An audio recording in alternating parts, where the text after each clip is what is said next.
So this video will be an overview on questions involving overall structure, focusing on examples in which we have a two-part structure. And so I'll have a separate video going over examples where there is a three-part structure. That's a little bit more rare. You see that more in the hard module 2, but the overall approach is going to be pretty similar. And that is, on any of these structure questions, you want to be thinking about where we're starting and where we're going, where we're coming from and where we're going to use some imperfect grammar there. So it's kind of like the opposite of what you see on a gift label. And I'll show you what I mean with this example. So as it says, using a novel CRISPR-based gene editing technique, this researcher and her team identified a previously unknown gene in a drought-resistant strain of maize. By precisely editing and sequencing the plant's DNA, they pinpointed a gene influencing the maize's ability to conserve water under arid conditions. Okay, and so we could say that, we're talking about the beginning half of the passage. What is it doing here? It's basically describing a finding, a scientific finding. We don't need to say anything more than that in terms of getting the basic structure down. A scientific finding involving a previously unknown gene. They were able to identify or pinpoint the gene having to do with the plant's ability to conserve water, etc. But the important thing here is that that is a scientific finding.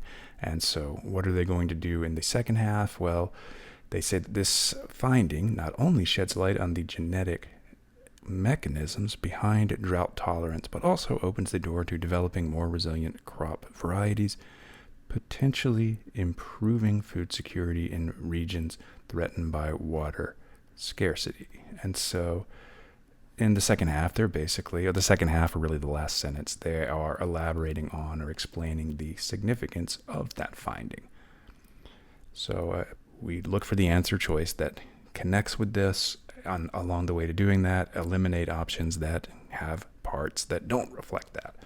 And so here, it describes a new research method for studying plant genetics. I don't think it does that. It actually says that they edited and sequenced the DNA. That's actually not a new method, and so no. But even if we did somehow want to grant that that was correct, the second half is certainly not criticizing the limitations of that method. It's not criticizing anything. It's not talking about method. It's talking about the significance of a finding. Okay, it explains how researchers discovered a particular gene, then highlights the significance of that discovery. And so definitely connects with the second part. What about the first part? Well, how they discovered it. The discovery is the finding. How they did it? Well, by precisely editing and sequencing the DNA. So that does connect, and that will be the correct answer. But just checking the other two. So outlining two competing theories, no, it does not do that. And so that takes care of C, and then presents an existing agricultural challenge, then compares two unrelated approaches, no.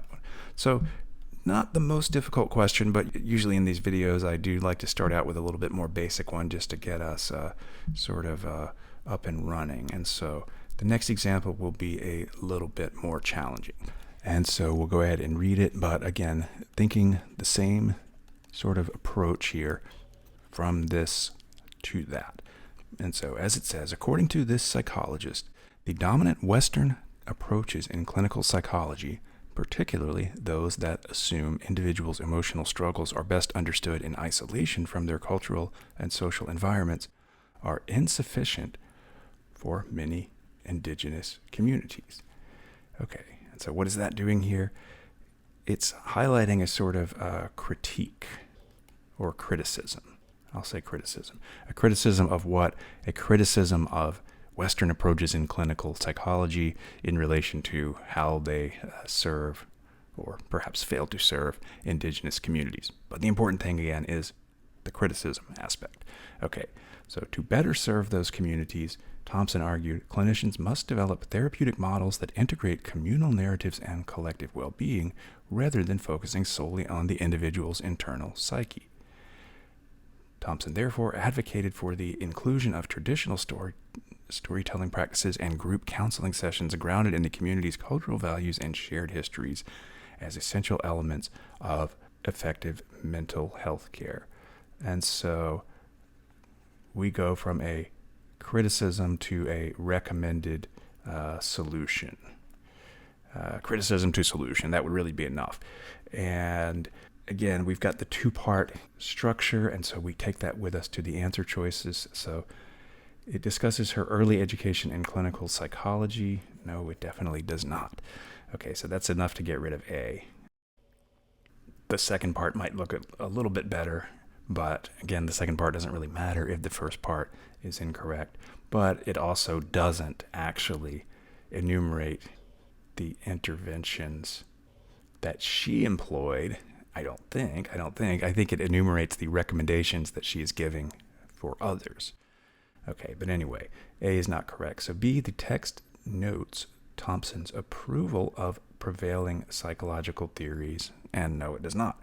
She is criticizing those theories, again, in relation to indigenous communities, and so B is kind of getting the whole thing wrong in terms of her overall orientation to those theories. So how about C? It presents her critique. Hey, a critique, that's a criticism of a widely accepted psychological framework, and then describes how she proposed to reform this framework to better meet certain communities' needs. What are those certain communities? The indigenous communities referred to here. And so a couple of things that this has going for us. Well, I mean, it is going to be correct, but it captures the overall structure, and then it also paraphrases, certain communities as opposed to just saying indigenous. And that's what you're often going to see on the SAT. They're going to paraphrase whenever possible as opposed to using exact words. And then D, the text outlines two competing psychological models, and no, it does not really.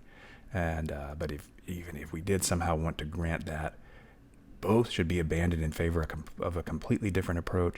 That is extreme sounding, and that's another thing that makes it likely to be incorrect, especially given that we don't have anything to support that extreme answer choice. So again, two relatively basic examples. I think these would be kind of in the medium level. But what I wanted to really introduce here was just this idea that when you encounter a structure question, generally speaking, it's going to have two parts. That said, in a different video, which I'll link to below, we will see some questions that are a little more challenging because they have three-part structures. And so on that note, while I do certainly recommend focusing on the left half of the page first, where the passage is, it's not a bad idea to glance at the answer choices and just see whether those answer choices contain two parts, as they do here and here, or whether they contain three parts. Because if they do contain three parts, you'd want to be thinking three parts while you're reading. But again, just two parts here. Look for the link below, and that will take you to the video on three-part structure questions.